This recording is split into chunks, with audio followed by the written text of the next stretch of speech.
నా దేవుడు కదులుతాడు నీ పక్షమున. నువ్వు వెళ్ళి మోకాళ్ళు నానా అన్నావు అనుకో, ఏం నా కుమారుడు అంటాడు.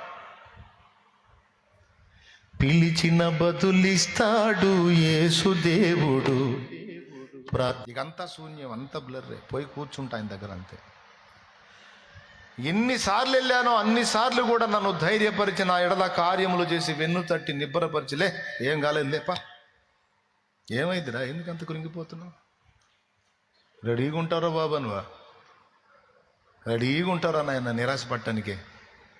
నాయన లే, ఏమైంది రాలే, ఏం కాలే, అదంతా నీ మేలుకే వచ్చింది బా అని వాక్యంలో మాట్లాడి ధైర్యపరిచి పంపిస్తాడు.